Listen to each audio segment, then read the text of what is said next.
दोस्तों स्वागत करते हैं एसबीडी न्यूज पर एक बार फिर से आज के ताजा बुलेटिन में, जहां पर हम आपके लिए लेकर आए हैं देश की राजनीति समेत कुछ बड़ी खबरें। एक एक करके पूरे विस्तार से जानेंगे। दोस्तों खबरों का सिलसिला शुरू करें उससे पहले कोरोना को लेकर सरकार की तरफ से बड़ी गाइडलाइन और बड़ी खबरें निकल कर आ रही है, जिसको जानना आपके लिए बेहद जरूरी है, इसलिए वीडियो को अंत तक जरूर देखें। और इसी के साथ दोस्तों आज की पहली बड़ी खबर की राजस्थान और तमिलनाडु में सोमवार से 15 दिनों के लिए संपूर्ण लॉकडाउन, अन्य राज्यों ने भी दिखाई है शक्ति। दोस्तों यहाँ पर आपको बता दें कि कोरोना संक्रमण की चेन को तोड़ने के लिए और भी कई राज्यों ने संपूर्ण लॉकडाउन और सख्त पाबंदियां लगाने जैसे कदम उठाए हैं। आपको बता दें कि तमिलनाडु और राजस्थान ने 10 मई यानी कि सोमवार से संपूर्ण लॉकडाउन का ऐलान किया है, जो 24 मई तक लागू रहेगा। कर्नाटक में भी शुक्रवार शाम से और केरल में शनिवार सुबह से लॉकडाउन प्रभावी हो गया है। वहीं चेन्नई में तमिलनाडु के मुख्यमंत्री एम.के. स्टालिन ने एक बयान जारी करके कहा कि संक्रमण को रोकने के लिए लॉकडाउन के अलावा कोई दूसरा विकल्प नहीं था। शुक्रवार को जिलाधिकारियों के साथ कोरोना के हालात की समीक्षा करने और स्वास्थ्य सेवा से जुड़े विशेषज्ञों की सलाह के आधार पर लॉकडाउन लागू करने का फैसला किया गया।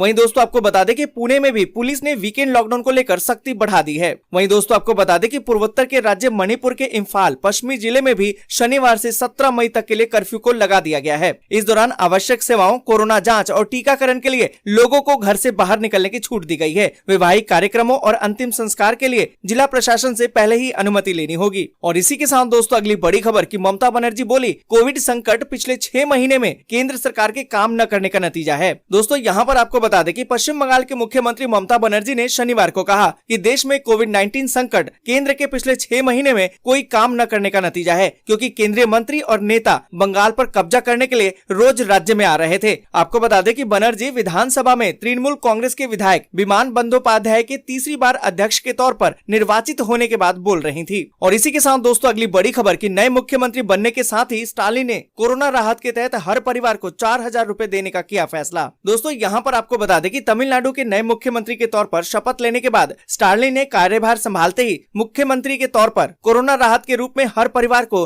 4,000 रूपए प्रदान करने के आदेश दिए हैं। और साथ ही दोस्तों आपको बता दें कि 2,000 रूपए की पहली किस्त मई महीने में दी जाएगी। और इसी के साथ दोस्तों अगली बड़ी खबर की टीएमसी में वापस नहीं जाएंगे मुकुल रॉय, बोले कि भाजपा कार्यकर्ता के रूप में ही लड़ाई जारी रहेगी। दोस्तों यहाँ पर आपको बता दें कि भाजपा नेता मुकुल रॉय ने साफ कर दिया है कि वो तृणमूल कांग्रेस में वापसी करने वाले नहीं है, बल्कि भाजपा के कार्यकर्ता के रूप में अपनी लड़ाई जारी रखेंगे। आपको बता दें कि पश्चिम बंगाल में चुनावी नतीजों के बाद से ही रॉय के तृणमूल कांग्रेस पार्टी में जाने की खबरें आ रही थी। बहरहाल रॉय ने बयान देकर इस अफवाहों को विराम लगा दिया है। और इसी के साथ दोस्तों अगली बड़ी खबर की बिहार में लॉकडाउन के बीच पूर्व मध्य रेलवे का बड़ा फैसला, 12 ट्रेनों के समय में किया गया विस्तार। दोस्तों यहाँ पर आपको बता दें कि बिहार में कोरोना वायरस की रफ्तार को रोकने के लिए राज्य सरकार ने 15 मई तक लॉकडाउन लागू करने का ऐलान किया है। राज्य में जरूरी सेवाओं को छोड़कर सभी तरह की दुकानें, बाजार और परिवहन सब बंद है। वहीं पूर्व मध्य रेलवे ने आगामी दिनों के लिए 12 ट्रेनों के समय अवधि में विस्तार कर दिया है। दोस्तों यहाँ पर आपको बता दें कि जानकारी के अनुसार रेलवे ने भीड़ को देखते हुए बिहार से जाने वाली 12 ट्रेनों की समय अवधि बढ़ा दी है। ये सभी ट्रेनें स्पेशल कैटेगरी की थी। आपको बता दें कि रेलवे के इस ऐलान से बिहार आने वाले यात्रियों को सुविधा मिलेगी। और इसी के साथ दोस्तों अगली बड़ी खबर की कांग्रेस पार्टी ने CWC की बैठक 10 मई को बुलाई, चुनावी नतीजों और कोरोना पर होगी चर्चा। दोस्तों यहाँ पर आपको बता दें कि 5 राज्यों में हुए चुनाव के नतीजों और कोरोना से बिगड़े हालात पर चर्चा के लिए कांग्रेस पार्टी की कार्य समिति की बैठक अब 10 मई को होगी। 10 मई को ये बैठक लगभग 11 बजे होगी। हाल ही में हुए विधानसभा चुनाव के नतीजों की समीक्षा के लिए कांग्रेस पार्टी ने CWC की बैठक बुलाई है।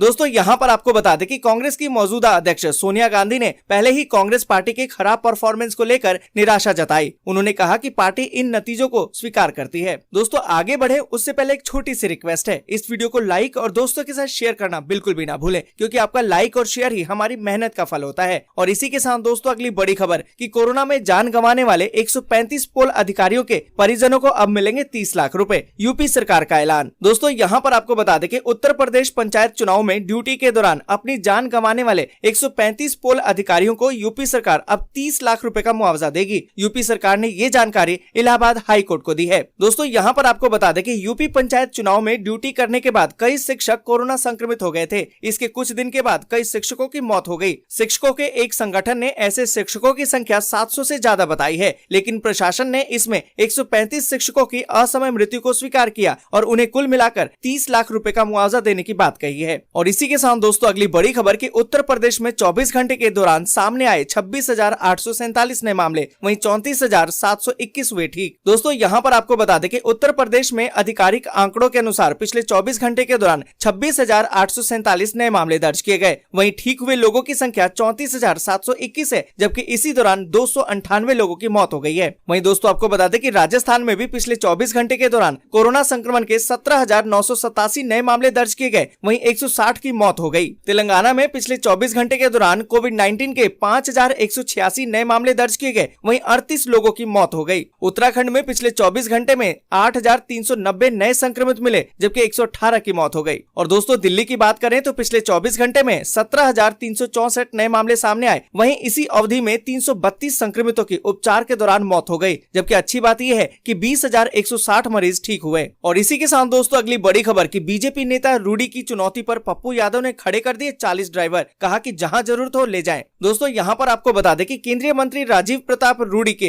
प्रशिक्षण केंद्र पर खड़ी एम्बुलेंस मामले में उनसे मिली चुनौती का करारा जवाब देते हुए जन अधिकार पार्टी के राष्ट्रीय अध्यक्ष पप्पू यादव ने शनिवार को ही 40 लाइसेंसधारी ड्राइवर खड़े कर दिए। उन्होंने कहा कि बिहार सरकार को जहां भी एम्बुलेंस ड्राइवर की जरूरत हो वे ले जाएं। इसके लिए उन्होंने जाप के राष्ट्रीय महासचिव प्रेमचंद सिंह का नंबर भी जारी कर दिया और कहा कि सरकार इन ड्राइवर को सरकारी नौकरी भी दे। साथ ही उन्होंने महामारी एक्ट के तहत भाजपा नेता राजीव प्रताप रूडी पर मुकदमा दर्ज करने की मांग भी की है। और इसी के साथ दोस्तों अगली बड़ी खबर कि वैक्सीन वितरण के लिए एक्सपेरिमेंटल ड्रोन उड़ाने, अंतिम दरवाजे तक हेल्थ केयर प्रदान करने का लक्ष्य। दोस्तों यहाँ पर आपको बता दें कि देश में बढ़ते कोरोना संक्रमण के बीच सरकार ने ड्रोन के उपयोग के दायरे को बढ़ाने और कोविड-19 महामारी से लड़ने के लिए एक्सपेरिमेंटल ड्रोन फ्लाइट्स के लिए सशर्त छूट प्रदान कर दी है। नागर विमानन मंत्रालय और नागरिक उड्डयन महानिदेशालय ने तेलंगाना सरकार को वैक्सीन की डिलीवरी के लिए एक्सपेरिमेंटल बी-ब्लॉस ड्रोन फ्लाइट्स के संचालन के लिए सशर्त छूट दी है। जानकारी के मुताबिक ये छूट MOCA द्वारा जारी शर्तों और निर्देशों के तहत पूरी होगी। ये छूट SOP के अनुमोदन की तारीख से 1 साल की अवधि के लिए या फिर अगले आदेश तक, जो भी पहले हो, तक मान्य होगी। और इसी के साथ दोस्तों अगली बड़ी खबर की प्रधानमंत्री मातृ वंदन योजना के तहत केंद्र सरकार अब महिलाओं के खाते में भेज रही है 5,000 रूपए। दोस्तों यहाँ पर आपको बता दें कि केंद्र सरकार गर्भवती महिलाओं के खाते में 5,000 रूपए दे रही है। मातृ वंदन योजना के तहत 5,000 रूपए 3 अलग अलग किस्तों में दी जा रही है, लेकिन 19 साल से पहले गर्भवती हुई महिलाओं को इसका लाभ नहीं मिलेगा। दोस्तों यहाँ पर आपको बता दें कि इसकी पहली किस्त 1,000 रूपए की गर्भधारण के 150 दिनों के अंदर गर्भवती महिला का पंजीकरण होने पर दिया जाता है, जबकि दूसरी किस्त 2,000 रूपए की 180 दिनों के अंदर और कम से कम एक प्रसव पूर्व जांच हो जाने पर दिए जाते हैं, जबकि तीसरी किस्त 2,000 रूपए की प्रसव के बाद और शिशु के प्रथम टीकाकरण का चक्र पूरा होने पर मिलते हैं। और इसी के साथ दोस्तों अगली बड़ी खबर की हिमाचल में कोरोना कर्फ्यू, 10 मई से नई बंदिशें, नहीं चलेंगी बसें और जरूरी वस्तुओं की दुकानें अब 3 घंटे ही खुलेंगी। दोस्तों यहाँ पर आपको बता दें कि हिमाचल प्रदेश में 10 मई सोमवार सुबह 6 बजे से कोरोना कर्फ्यू की बंदिशें और सख्त हो जाएंगी। मुख्यमंत्री जयराम ठाकुर ने प्रदेश में लागू कोरोना कर्फ्यू में प्रतिबंधों को अगले आदेश तक और सख्त करने का फैसला लिया है। आपको बता दें कि दैनिक जरूरतों और आवश्यक वस्तुओं की दुकानों के अलावा अन्य कोई भी दुकान नहीं खुलेगी। दैनिक जरूरतों और आवश्यक वस्तुओं की दुकानें भी दिन में सिर्फ 3 घंटे ही खुलेंगी। वहीं आपको बता दें कि सरकारी बसों के अलावा निजी वाहनों के संचालन पर अगले आदेश तक रोक रहेगी। और इसी के साथ दोस्तों अगली बड़ी खबर की अस्पताल में इलाज के लिए अब कोरोना टेस्ट की जरूरत नहीं, केंद्र सरकार ने जारी की नई गाइडलाइन। दोस्तों यहाँ पर आपको बता दें कि अब अस्पतालों में इलाज कराने के लिए कोरोना संक्रमण का टेस्ट कराना अनिवार्य नहीं होगा। इस संबंध में केंद्र सरकार ने नई गाइडलाइन जारी कर दी है, जिसके तहत अस्पतालों में मरीजों को भर्ती कराने की राष्ट्रीय नीति में संशोधन किया गया है। आपको बता दें कि अब तक अस्पतालों में एडमिट होने के लिए कोविड पॉजिटिव रिपोर्ट दिखाना जरूरी होता था। नए बदलाव के तहत अब रिपोर्ट की अनिवार्यता को खत्म कर दिया गया है। गौरतलब है कि पहले रिपोर्ट के चक्कर में मरीजों को काफी परेशान होना पड़ता था। वहीं कई मरीज तो अपनी जान भी गंवा देते थे। दोस्तों आज के लिए बस यहीं तक। वीडियो आपको अच्छी लगी हो तो लाइक और शेयर जरूर कर दें। अगर अभी तक आपने चैनल को सब्सक्राइब नहीं किया है तो सब्सक्राइब जल्दी से कर लें।